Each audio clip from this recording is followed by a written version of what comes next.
I mentioned this, that Dak Prescott, my advice to Dak Prescott, not that he's asking for it, but the financial logic I would have is bet on yourself.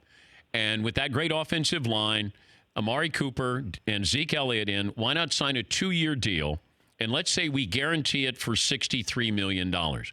New TV deal comes up 2020. You go back into the marketplace, you bet on yourself, and then you sign that big 5-year deal. What do you think of that logic instead of, Dak signing a 5-year contract with the Cowboys? I love your logic, Dan. I love it. And I personally, I may be in the minority, but I actually think Dak Prescott is the most underrated quarterback in the NFL.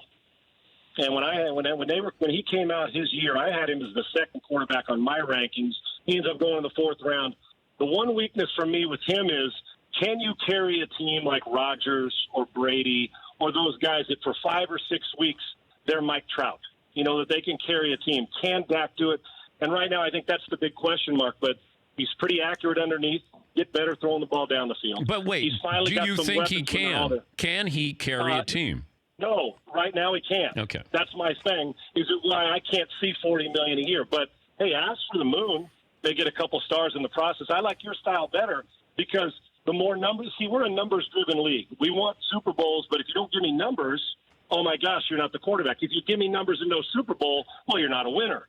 We want both. So what it gives him, a top running back, a number 1 receiver, he gets more settled in the offense again. Confidence continues to grow. It's like the Kirk Cousins approach with one last year. Guarantee $60 million.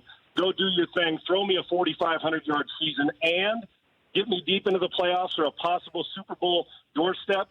And now we can talk. And then the money will be bigger than he's asking for now.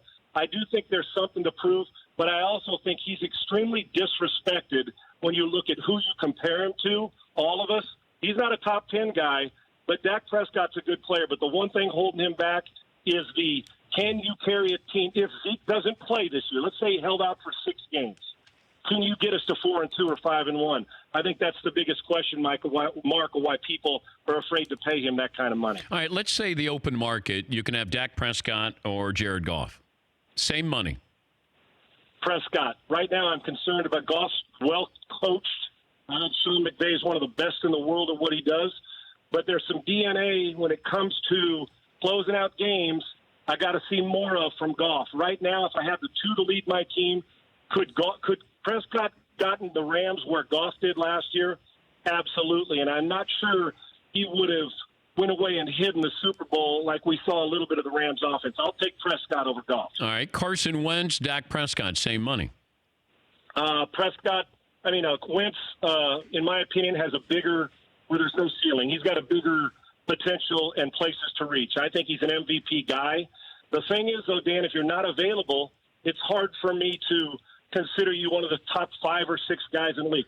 Wentz has the ability, but I got to have him on the field. Yeah. Dak doesn't miss games. Wentz missed some in his last couple of years. But when he's out there, he is an alarming talent, and he is a through-the-roof guy, great leadership. People love him. I think if you had the same amount of money or even a little – I'd pay Wentz more. If you're telling me who's going to get me to a Super Bowl quicker and play in that Super Bowl, I'd take Wentz first, but I am taking Prescott before Goff. For more Dan Patrick Show, tune into Audience Channel 239 on DirecTV. Stream for free on BR Live or download the Dan Patrick Show app.